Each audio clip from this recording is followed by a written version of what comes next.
The first thing Bellwether Pass gave Corinne Hale was laughter. It came before anyone asked her name, before anyone offered directions, before the driver had even lowered her worn brown trunk from the stagecoach. The sound drifted from the porch of the general store, low and careless, followed by a man's voice, saying that the coach must have carried half the valley uphill in one seat. A few people chuckled. Someone tried to hide it with a cough.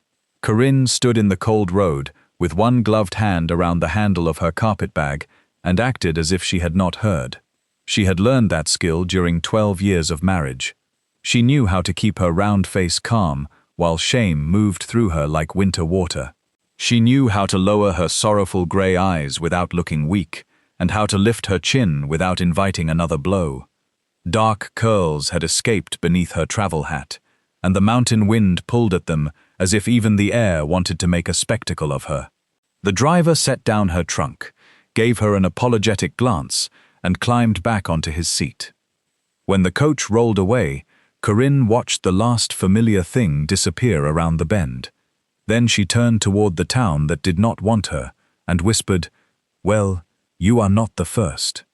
Bellwether Pass sat in a narrow fold between two dark mountains, with a single muddy street, a church, a smithy, a land office, a bank, 2 stores, and an inn that leaned slightly toward the creek. Pine smoke hovered over the roofs. Snow clung to the higher slopes, even though spring had reached the valleys below. Corinne had expected the place to feel lonely, but not so watchful. Faces appeared behind glass. Men paused in doorways. 2 women outside the mercantile looked over her broad, soft figure and exchanged the quick little smile people used when they wanted cruelty to feel private. Corinne carried her bag toward them anyway. "Excuse me," she said. "Could either of you tell me where I might find Mr. Ivo Mercer?" One woman, thin and sharp as a knitting needle, looked her up and down. "Mercer lives 3 miles above town. Steep road." Her companion's gaze settled on Corinne's waist. "Very steep," the first woman laughed. "Maybe Mr. Mercer sent for a housekeeper and forgot to mention he owns stairs." Corinne felt heat rise beneath her collar, but her voice stayed even. "Then I suppose I will discover whether the stairs are stronger than your manners." The women's smiles vanished. Corinne thanked them for the direction and walked on before her knees could betray her. At the edge of town, she stopped beside the inn to catch her breath. A faded sign above the porch read, "The Lantern House." Through the open kitchen window came the smell of burned onions and old grease. An older woman with silver hair tied in a red cloth leaned out and studied Corinne. "You looking for a room?" she asked. "Work," Corinne said, "though I may need a room if the work is gone." "What kind? Cooking, cleaning, sewing, accounts, whatever is honest." The woman glanced toward the mountain road. "You the one answering Mercer's notice?" Corinne nodded. The woman's expression softened by a degree. "I'm Hester Bell. I own this tired old place. Or it owns me. Mercer came through yesterday for flour. Said he'd wait until sundown today." She pointed toward a hitching rail where a small mule stood under a patched saddle. "Road is rough. I can lend you Clover if you promise not to blame me for her opinions." Corinne almost smiled. "I have survived stronger opinions than a mule can offer." Hester looked at her for another long moment, as if recognizing something not yet spoken. "I believe you have." The climb took nearly 2 hours. Clover chose every puddle and objected to every hill. Corinne's legs ached, her back burned, and the narrow road seemed to rise forever through the pines. Yet the farther she went from town, the easier she breathed. The air smelled of wet bark and stone. Far below, Bellwether Pass became a handful of toy buildings beside a silver thread of water. Corinne had never seen mountains so close. They frightened her, but they also seemed honest. A mountain did not pretend its weight was grace. It stood broad and immovable beneath the sky, and made no apology for taking up space. By the time she reached the Mercer cabin, Corinne had decided she liked mountains better than people. The cabin stood in a clearing beneath a wall of grey rock. It was larger than she expected, built of heavy logs with a wide porch and a stone chimney. A woodshed leaned behind it, and rows of bare garden earth waited beside a small barn. A tall man split kindling near the porch, He stopped when he saw her. Ivo Mercer had the rough, guarded look of someone who spent more time listening to wind than to voices. His brown hair needed cutting. A pale scar crossed one side of his jaw, and his sleeves were rolled over strong forearms. He did not smile. "Mrs. Hale?" "Yes." Corinne slid down from Clover with more determination than grace. "You expected someone else." His eyes moved briefly over her, then away so quickly that the politeness hurt more than staring. "I expected no one. 3 answered before you. None came this far. Perhaps they were wiser." "Perhaps," he set down the hatchet. "The pay is $4 a week, room included. Cooking, washing, and watching my niece while I work the North Ridge. She is 6. Her name is Mara. I can do all of that. You have references." Corinne opened her carpet bag and held out 2 folded letters. He read them slowly. One was from a minister's wife in Missouri. The other was from a family Corinne had cooked for before her marriage. Neither mentioned the years since. "Your husband did not write one?" Ivo asked. The question landed gently, but it still landed. "My husband wrote many things," Corinne said. None of them were true enough to call a reference. Ivo looked up. Something in her face must have warned him not to ask again. He returned the letters. "Mara has bad dreams. She hides food. Sometimes she will not speak for a day. Her father died last fall, and her mother died when she was born." "And you?" Corinne asked. "What about me? Do you hide food or refuse to speak?" For the first time, a faint light touched his eyes. "I refuse more often than I speak. Then, I will try not to take it personally." He looked toward the cabin. "You should meet her before deciding." Inside, the house held the dull chill of long grief. A pot of beans sat untouched on the stove.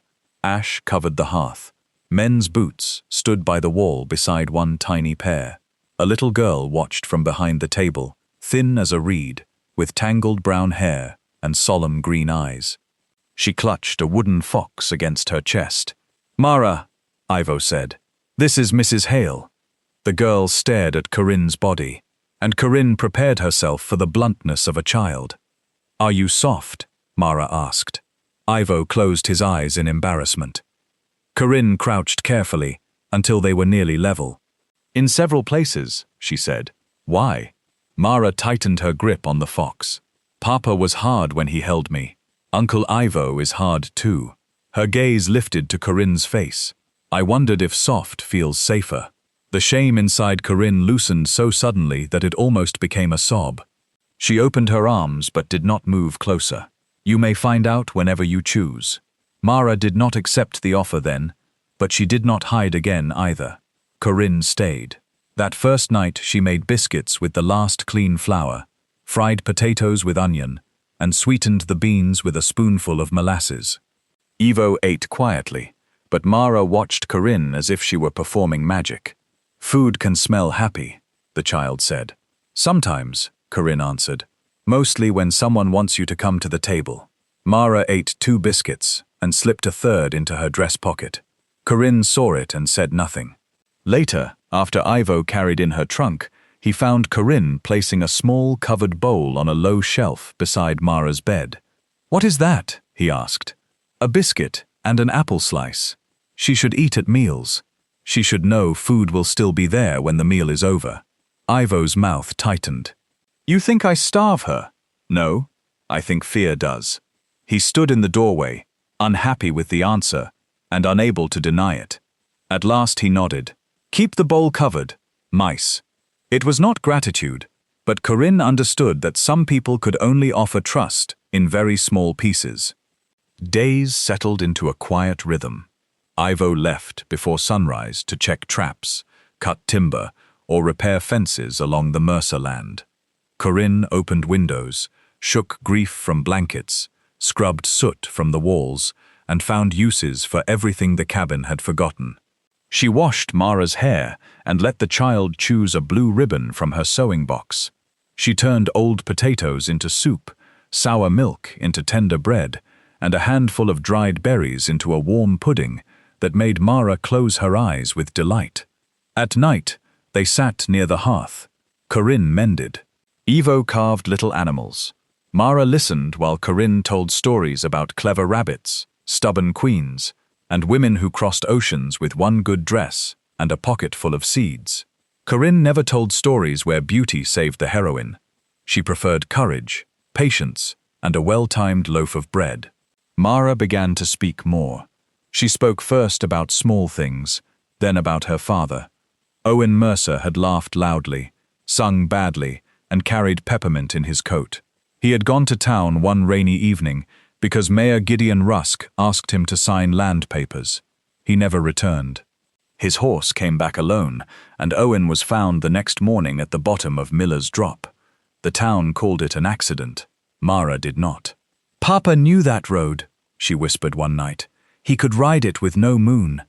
Ivo sat very still beside the fire. "Wet stone can fool anyone," he said. Mara's face closed. Corinne did not challenge him in front of the child, but later, while washing cups, she asked, "Do you believe that?" Ivo stared out the dark window. Belief changes nothing. It changes what we are willing to see. Seeing can get people hurt. So can closing your eyes. He turned toward her, anger and fear crossing his face together. Then Mara cried out from the bedroom, and the moment ended. Corinne learned why Ivo kept his eyes lowered whenever town was mentioned. The Mercer property covered more than 2,000 acres across the upper pass. It held old timber, grazing land, and the only easy trail to a newly discovered silver vein beyond the ridge. Owen had refused to sell access to Gideon Rusk and 3 other businessmen. After his death, the land passed jointly to Ivo and Mara. Every week, someone arrived with a new offer. Banker Silas Wren spoke of unpaid notes. Sheriff Amos Baines mentioned boundary complaints. Reverend Pike warned that pride could isolate a family from its neighbors. Ivo sent each man away, but every visit left him quieter. "Why do they think you will surrender?" Corinne asked. "Because most men do, when the whole town tells them they are wrong. Will you?" Ivo split a piece of wood with one hard strike. "No." Yet the word sounded less certain than the blow. On Sundays they went to town. Corinne would have preferred staying home, but Mara loved the church bell, and Ivo said hiding gave gossip more room. The first Sunday, Corinne wore her dark green dress and pinned her curls neatly. As they walked into the churchyard, conversation thinned. Mrs. Wren, the banker's wife, looked from Corinne to Ivo and then to the child holding Corinne's hand. "Mr. Mercer," she called sweetly, "how fortunate that you found such a substantial answer to your household troubles." Several women laughed. Corinne felt Mara's fingers tighten. Ivo's jaw hardened, but he said nothing. Mrs. Wren stepped closer. "Though I do hope your pantry survives." Corinne smiled with painful calm. "It is doing better than your kindness, ma'am. The pantry receives regular care." A few people looked away to hide their amusement. Ivo guided Mara toward the church door. He did not defend Corinne, but his shoulder nearly touched hers as they entered. That small closeness comforted her more than it should have. The insults became a kind of weather. Men joked that Ivo would need stronger porch boards. Women asked whether Corinne was expecting a baby, though they knew she had no husband beside her. Children repeated words they had heard at home. Corinne answered when she had strength and ignored them when she did not. At the cabin, she took off her dress, folded it carefully, and sometimes wept into her pillow with her face turned toward the wall. She did not want Mara to hear. Once, Ivo found her in the yard after dark, standing beneath the pines with tears on her cheeks. He stopped several feet away. "Did someone say something today?" "Many people said many things." "Tell me who? Why?" Her voice trembled. "Will you speak to them?" He hesitated, and that hesitation was the answer. Corinne wiped her face. "I thought not. Rusk is looking for reasons to call me dangerous." "Defending a woman from a joke is not dangerous. You do not understand this town." "I understand towns.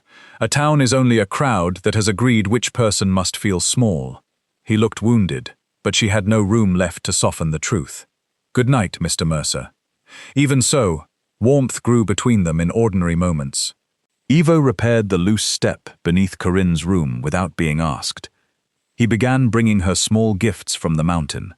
a cluster of purple flowers, a smooth piece of quartz, a handful of wild onions.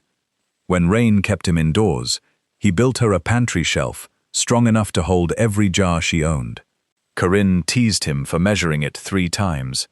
"I have seen your preserves," he said. "That shelf is responsible for the safety of the whole house." Mara laughed so hard that milk came out of her nose, and Ivo laughed too, a deep, surprised sound that transformed his face. Corinne stared. He noticed and grew quiet. "You should do that more often," she said. "Build shelves. Laugh. I had forgotten how. Then Mara and I will remind you." His gaze rested on her, direct and gentle. "You already have." By summer, the garden was green. Mara had gained weight, and the cabin no longer felt like a place waiting for another death. Corinne felt herself changing too. She slept without dreaming of her former husband, Theodore, standing in a courtroom and telling strangers she was lazy, jealous, wasteful, and impossible to love. The judge had believed him. Their neighbors had signed statements. Theodore had left with a younger woman and nearly all their money, while Corinne carried away 1 trunk and the shame of being publicly discarded. In Bellwether Pass, she was still mocked, but she was useful. Mara ran to meet her. Ivo listened when she spoke. The mountains began to feel less like walls and more like shelter. One evening, a storm rolled over the ridge, faster than expected. Ivo had gone to the far fence and did not return before dark. Corinne lit a lantern and stood on the porch, watching rain hammer the clearing. Mara paced behind her. "He said he would be home." "He will be." Corinne made her voice calm, though fear had started to climb her ribs. At last Clover brayed from the barn, and Corinne heard a faint call beyond the trees. She wrapped herself in Ivo's oilskin coat and followed the sound. 50 yards down the trail, she found him limping beneath the weight of a fallen branch. His ankle was trapped in a fork of wood. Corinne set down the lantern, pushed her shoulder against the branch, and lifted. Ivo stared at her. "You cannot hold that." "Then move quickly before the branch learns." He dragged his foot free. Corinne's arms shook, and pain shot through her back, but she held until he rolled clear. Together they made their way to the cabin. Inside, she cut away his boot and wrapped the swollen ankle. Ivo watched her hands. "You saved me," he said. "I lifted a branch. It was half a tree. Do not ruin my modesty." His hand closed gently around her wrist. "Corinne." It was the first time he had used her given name. "Thank you." She looked into his tired eyes, and for one dangerous moment the room felt smaller and warmer than it was. Mara slept curled in a chair nearby. Rain moved softly over the roof. Ivo lifted his hand toward a loose curl beside Corinne's cheek, then stopped before touching it. "You are stronger than anyone in this town knows." Corinne's breath caught. Strength is often noticed only when someone needs it. "I noticed before tonight." She wanted to ask what else he had noticed, but years of humiliation stood between desire and trust. She rose and turned toward the stove. "You need broth." His hand fell back to the blanket. "Yes, ma'am." The next morning, word of the accident reached town. By noon, Mrs. Wren had turned it into a different story. According to her, Corinne had lured Ivo into the storm so she could play the rescuer. By evening, the tale said Ivo planned to marry Corinne and sign Mara's share of the land into her name. Gideon Rusk visited the cabin 2 days later, wearing a clean black coat and a patient smile. He was a handsome man in his 50s, silver at the temples, with the soft voice of someone accustomed to being believed. "Ivo," he said, "I came as a friend. You have never made that climb as a friend." Rusk's smile did not change. He looked past him at Corinne. "Mrs. Hale, town life can be unkind to a woman alone. I hear you have become very comfortable here. Comfort is not a crime, Mr. Rusk." "Certainly not, though influence can become a concern when a child's property is involved." Ivo stepped between them. "Leave." Rusk sighed. "The bank will review Owen's note next month. Silas may not be as patient as I am." He tipped his hat to Corinne. "Be careful whose troubles you make your own." After he left, Corinne found Ivo in the barn, tightening the same strap again and again. "What note?" she asked. "Owen borrowed money to expand the sheep pasture. How much?" $800. "Can the bank take the land?" "Not all of it, but Rusk will claim we failed to maintain the access road, and Baines will support him. They are building a case." Corinne leaned against the stall. "Then let me see the papers." "Why?" "Because I kept accounts for Theodore's store for 8 years. I know the difference between a debt and a trap." Ivo's face closed. "This is family business." The words cut deeper than he intended. Corinne stepped back. "I see. That is not what I meant. It is exactly what you meant. You trust me with your food, your house, your injured body, and the child you love. But when the door closes, I am still only hired help." "Corinne, wait." She left the barn without answering. Ivo brought the papers to the kitchen that night. He placed them beside her mixing bowl. "I am not good at letting people stand beside me," he said. "Most left when it became costly." Corinne wiped flour from her hands. "I did not ask to stand in front of you." "I know." He looked toward the doorway where Mara slept. "Read them." They worked past midnight. Corinne found missing payment credits, strange fees, and a change in the property description made after Owen's death. The loan had begun as an ordinary note against a small southern pasture. Somehow, Silas Wren's copy now included the mountain access road. "This line was added," Corinne said. "The ink is newer." Ivo stared at it. "Can you prove that?" "Not yet. Rusk owns the land office. Wren owns the bank. Baines decides what becomes evidence. Then proof must be so plain that even a frightened town cannot look away." Ivo studied her. "You speak as if you plan to find it." "Someone should." For a few weeks, hope returned. Corinne copied the papers. Ivo asked careful questions in the neighboring county. Hester Bell offered to speak with travelers who knew old property law. At home, Ivo and Corinne moved around each other with a growing tenderness neither named. One warm evening, Mara fell asleep on a blanket outside, while fireflies rose over the grass. Ivo sat beside Corinne on the porch step. "When this is settled," he said, "I could add another room." "For what?" "Whatever comes." She felt her heart open and grow afraid at the same time. "You should not build rooms for unnamed things." "Then name it." His voice was low. Corinne looked at him, but before either could say more, hoofbeats sounded on the road.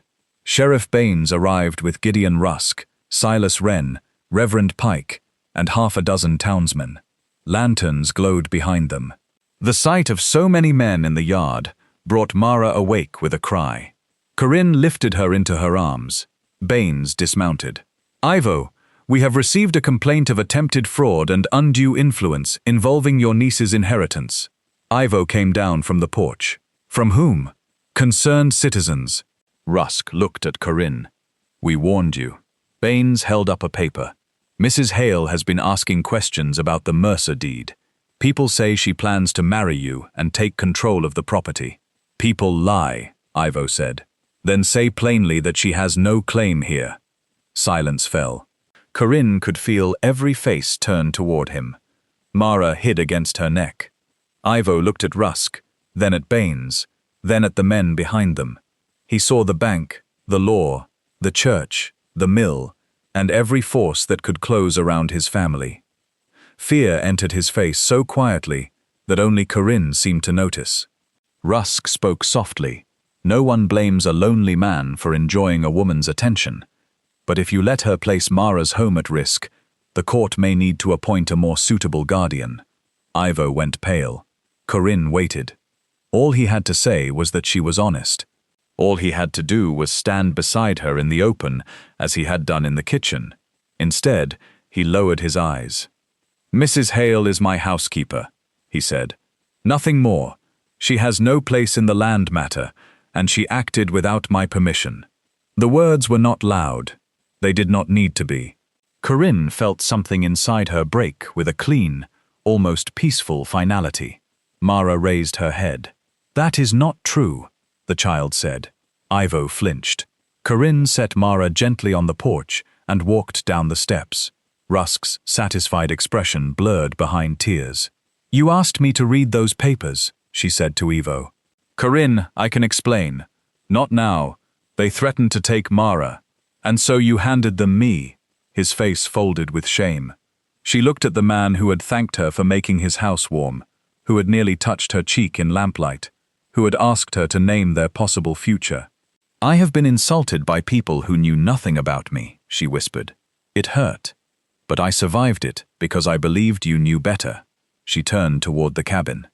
"I will pack tonight." Mara began to sob. Ivo took one step after Corinne, but Baines said his name, and once again he stopped. Corinne left before sunrise. She packed her dresses, sewing box, account copies, and the letters that proved she had once been trusted by somebody. Mara clung to her waist beside the barn. "Please do not go." Corinne bent and held the child close, feeling those thin arms tighten around her soft body. "I have to, darling. Because Uncle lied? Because he was afraid? He can be sorry." "Yes."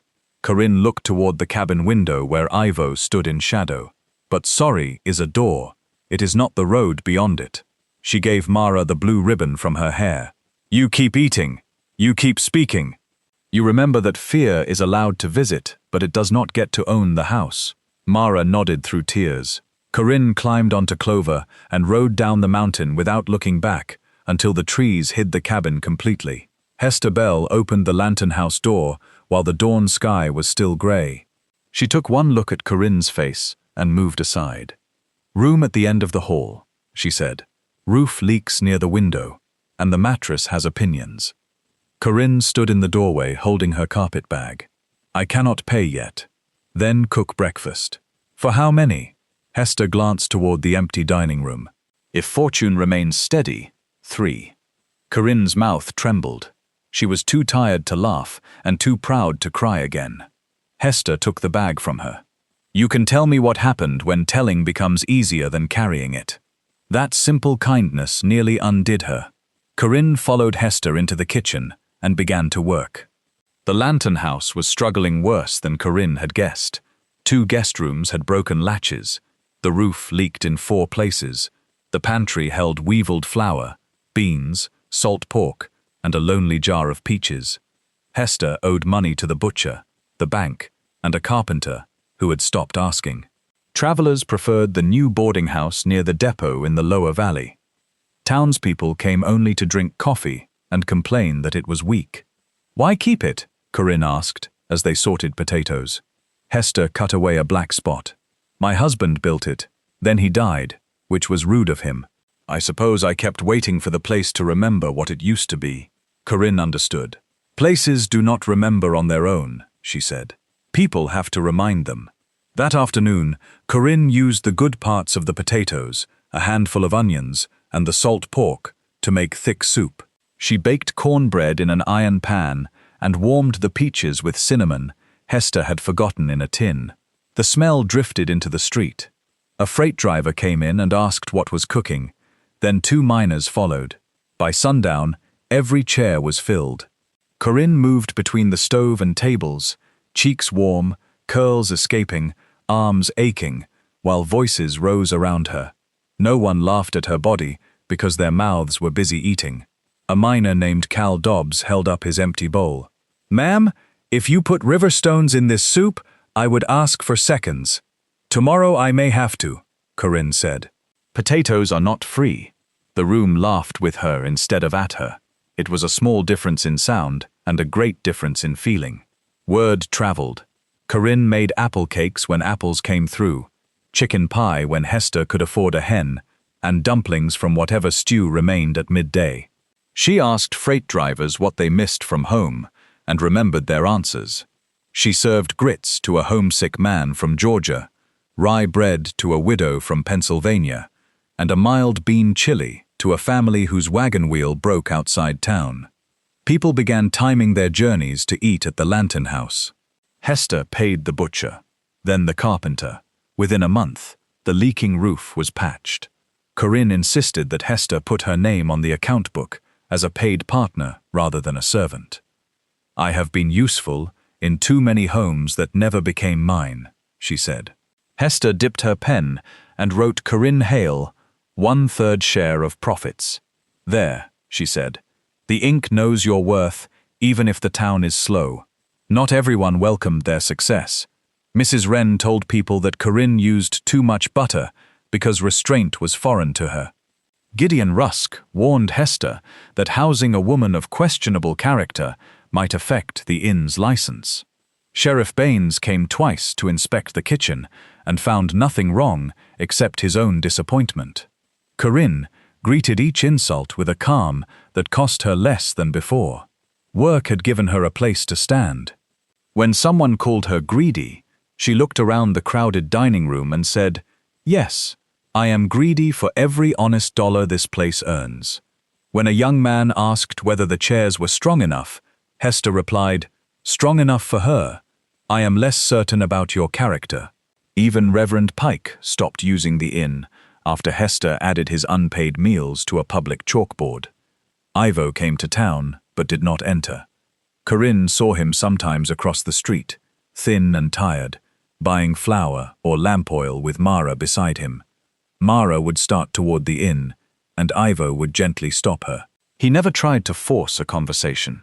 Once Corinne found a basket outside the kitchen door containing wild onions, 3 trout, and the little wooden fox Mara had once carried everywhere. A note in Mara's careful hand said, "I have 2 friends now, and he should stay with you." Corinne held the fox against her chest and cried in the storeroom where no customers could see. Ivo sent letters. The first said only, "I am sorry." The second was longer. He wrote that fear had ruled him long before Corinne came, and he had mistaken silence for protection. He did not ask her to return. He did not ask her to forgive him. He said Mara spoke of Corinne every day and that the house had grown cold again. But he understood that loneliness was not a debt Corinne had to pay. She read each letter, folded it, and placed it in the bottom drawer beneath her aprons. She answered only Mara. Her notes contained riddles, recipes, and reminders to eat breakfast. She could not yet find words for Ivo that did not taste like anger. Late in August, Hester decided the storeroom needed a new floor before winter. The room had once been an office, but years of broken chairs, empty jars, and old crates had buried its walls. Corinne and Hester worked after supper, carrying out one piece at a time. Behind a sagging cabinet, they found a narrow door painted the same color as the wall. Hester frowned. "I have not seen that door in 20 years. The lock had rusted, so Corinne pried it open with a stove tool. Cold air breathed from a shallow space beneath the back stairs. Inside sat a small iron box, a moldy coat, and a roll of survey maps tied with black ribbon. The box was locked. Hester searched her late husband's keyring and found a tiny brass key that fit. Inside lay a ledger bound in cracked red leather. The first pages listed ordinary purchases from years before, but the later entries were written in a cramped hand with initials instead of names. Payments went from SW to AB for witness fees. Land parcels passed to GR after fires, debts, and sudden deaths. Beside several family names appeared the same note, original deed corrected. Corinne's skin turned cold. She found the Mercer property near the end. O&M refuses North Road.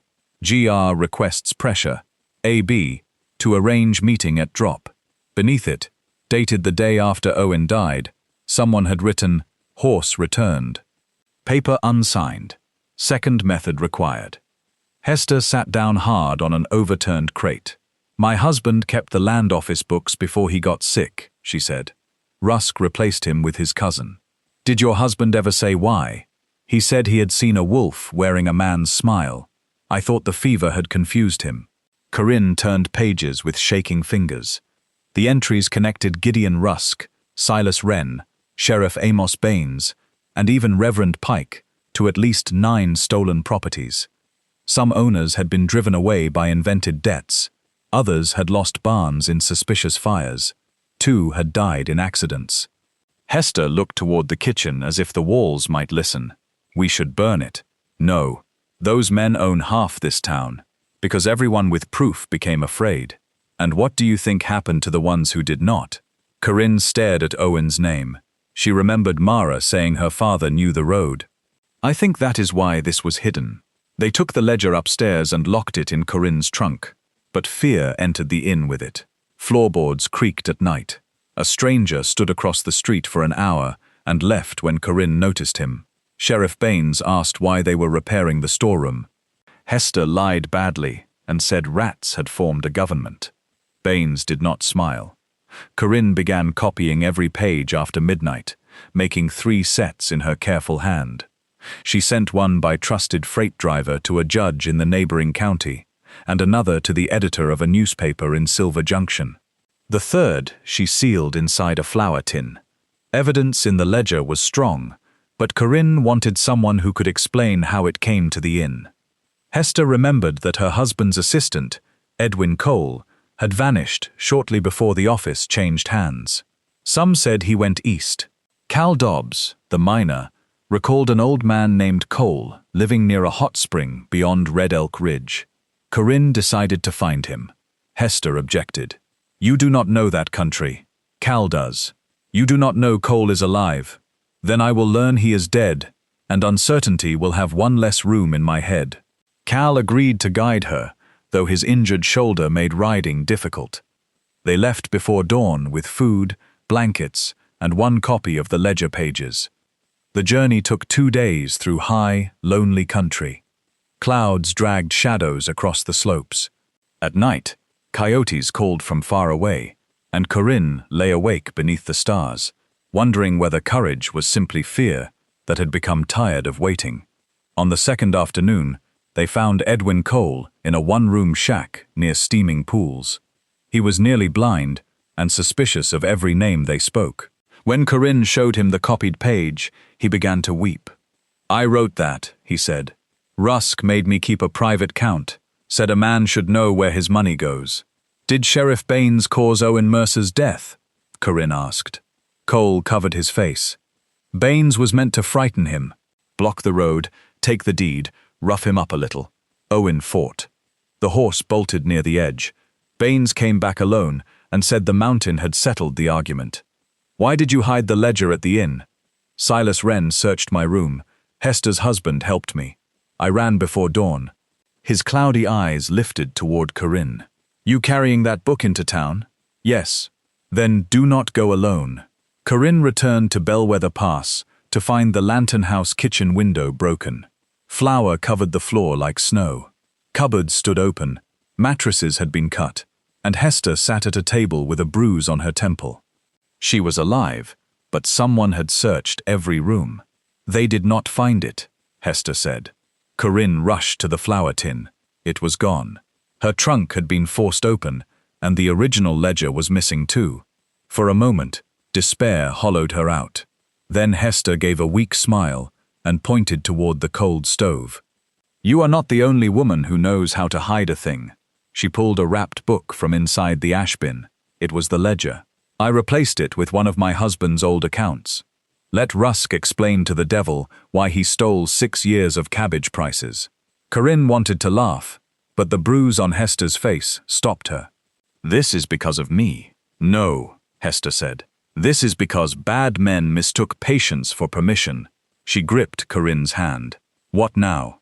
Corinne looked through the broken window at the street. Founders' Day was 3 days away.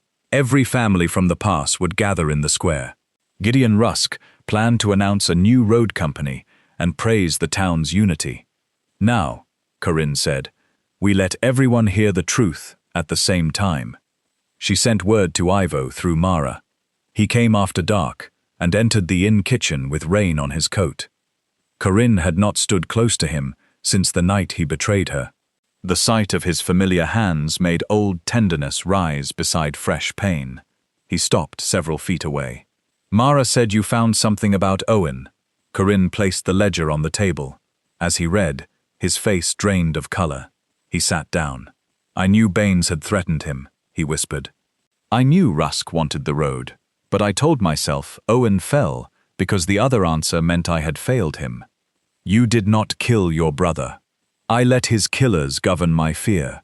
He looked at Hester's bruised face, then at the broken window. "And I let them use that fear against you." Corinne folded her arms. "We are speaking about the ledger. I know." Ivo's eyes met hers. "But there may not be another quiet room, and I need to say this without asking anything from you.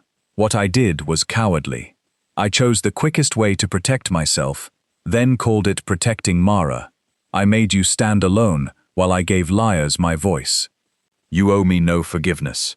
You owe me no return. If you never trust me again, I will still tell the truth about what I did whenever I am asked."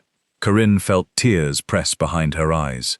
He had offered apologies before in letters, but this was different. He was placing the truth between them and leaving it in her hands. "Will you stand with me on Founder's Day?" she asked. "Yes, even if Baines threatens Mara." Pain crossed his face. "I will get her to safety first. Then yes." "That is not the same answer." Ivo breathed slowly. "Then even if he threatens Mara, fear does not get to choose who I sacrifice." Founder's Day came bright and cold. Flags stretched between the buildings. Long tables held pies, bread, and jars of flowers. Gideon Rusk stood on a wooden platform in a blue sash, smiling over the crowd as the church band finished its song. Sheriff Baines watched from beside the bank. Silas Wren and Reverend Pike sat behind Rusk like solemn witnesses. Corinne waited near the lantern house with Hester, Cal, Edwin Cole, Ivo, and Mara. Cole had agreed to come down from the ridge. The journey had exhausted him, but his voice remained clear. The judge from the neighboring county had not replied, and no newspaper reporter had arrived. They were alone. Rusk began his speech with the history of Bellwether Pass. He praised sacrifice, decency, and neighbors who protected one another. Corinne felt the bitter perfection of those words. When he announced the Bellwether Road Company, people applauded. He said the new route would cross Mercer land for the good of everyone. Ivo stepped forward. "You do not have permission." The crowd turned. Rusk gave a patient smile. "This is a legal matter, Ivo. Today is for celebration. Then celebrate without stealing." Murmurs moved through the square. Baines approached with one hand near his belt. "Go home." Ivo stood his ground. "No." Corinne climbed onto the platform. The boards groaned beneath her, and someone in the crowd snickered. Rusk looked at her with open disgust. "Mrs. Hale, this platform is not built for a performance of yours." The old shame struck, but it did not control her legs. She faced the crowd. "Do not worry, Mr. Rusk. It has carried the weight of your lies for years. It can carry me for 10 minutes. Laughter rose, surprised and real. Rusk's face hardened. Corinne held up the red ledger. This book was kept for Gideon Rusk by Edwin Cole, former clerk of the land office. It records payments for false witnesses, changed deeds, invented loans, burned barns, and stolen farms. It also records the meeting that led to Owen Mercer's death. The square went silent. Baines moved toward the platform, but Ivo blocked him. "Touch her," Ivo said, "and everyone will see exactly what side of the truth you stand on." Baines glanced at the crowd. For the first time, he looked uncertain. Rusk raised his hands.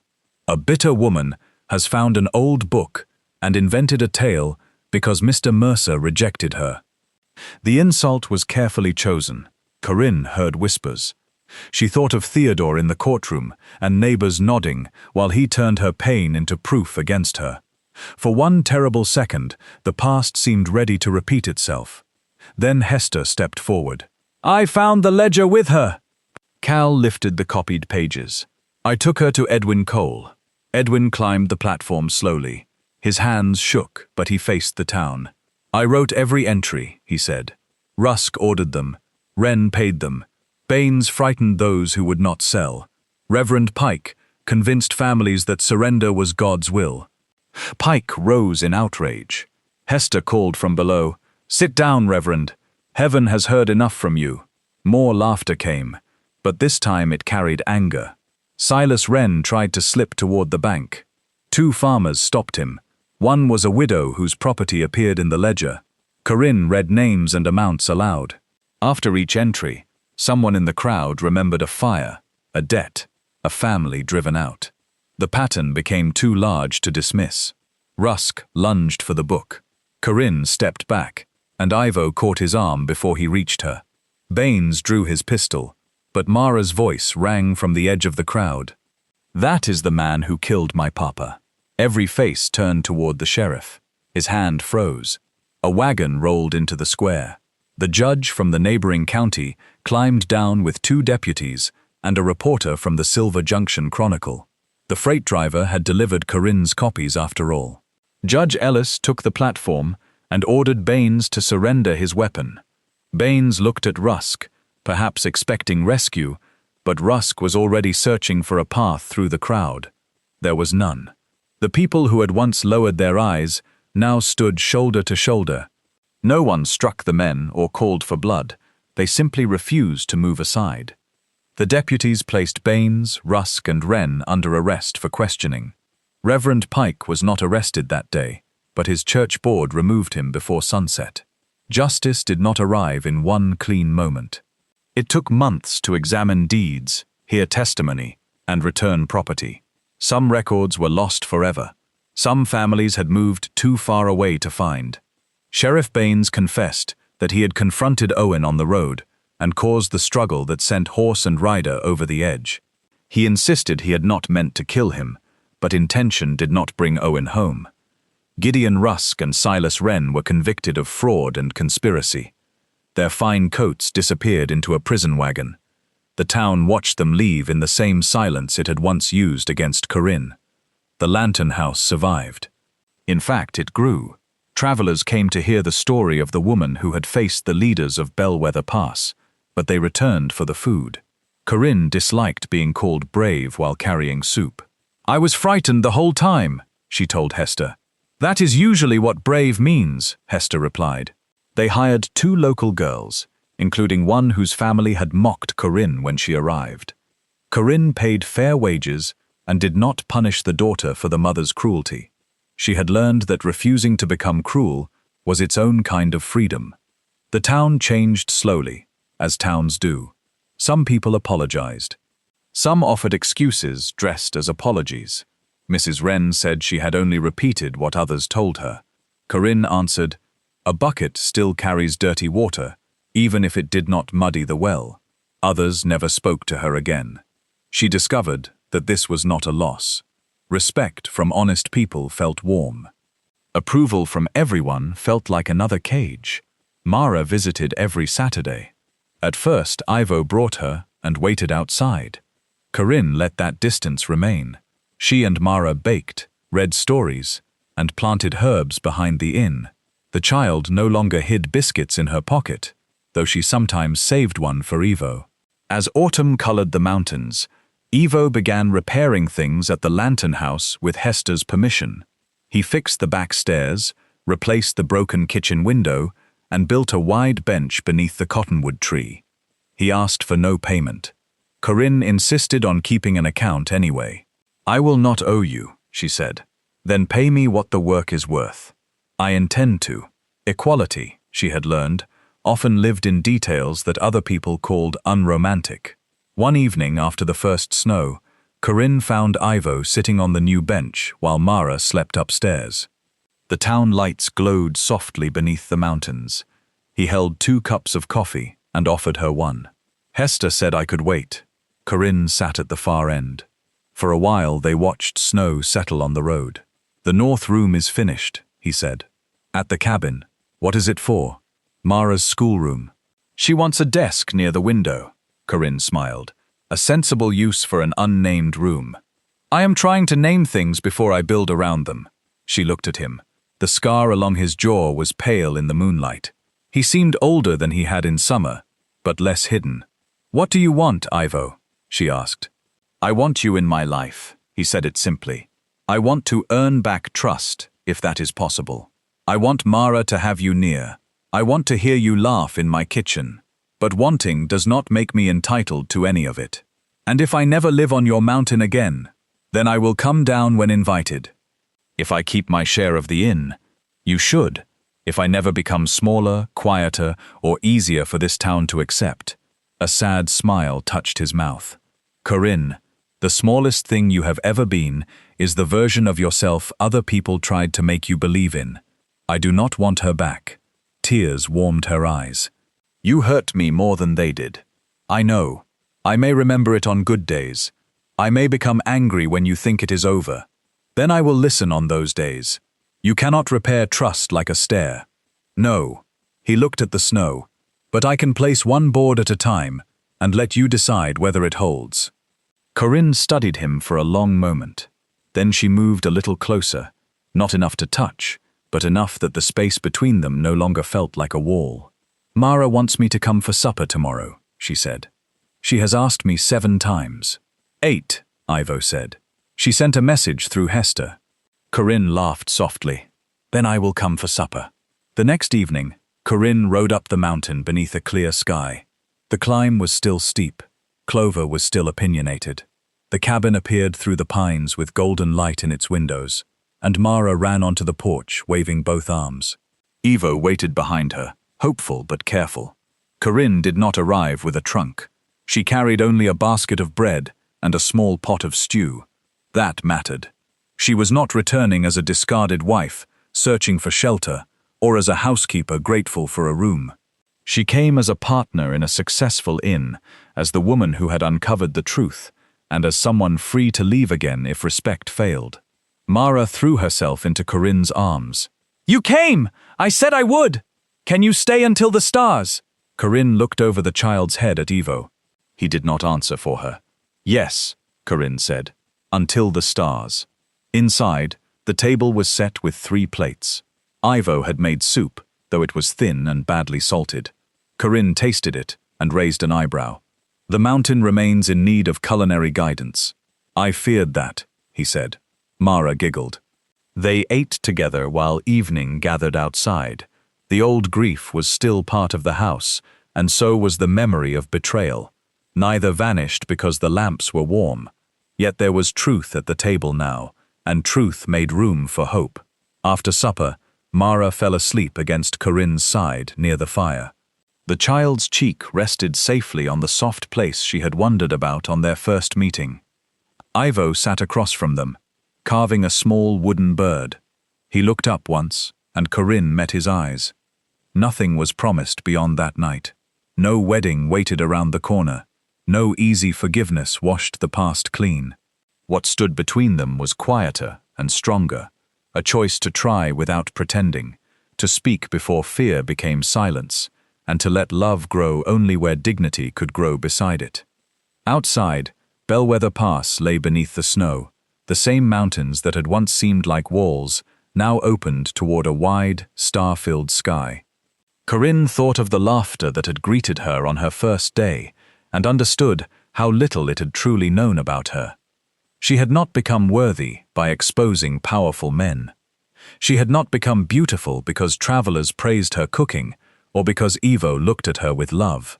She had always possessed worth, even in the road with her trunk at her feet, even in the courtroom where her husband lied, even on the night Ivo failed her. Her victory was not that the town finally saw her clearly, it was that she no longer needed its eyes to tell her who she was. Mara stirred in her sleep and whispered Corinne's name. Corinne drew the blanket around her. Ivo placed another log on the fire, then returned to his chair without disturbing the peace of the room. Corinne watched the flames rise and felt something inside her settle, not into an ending, but into a beginning she had chosen for herself. Tomorrow she would ride back to the inn. Next Saturday Mara would visit. Perhaps one day there would be another room, another table, another promise spoken only after it was ready. For now, there was warmth, there was honesty, and there was time. Corinne leaned back, listened to the wind move gently through the pines, and allowed hope to sit beside her, without asking it to prove where it would lead.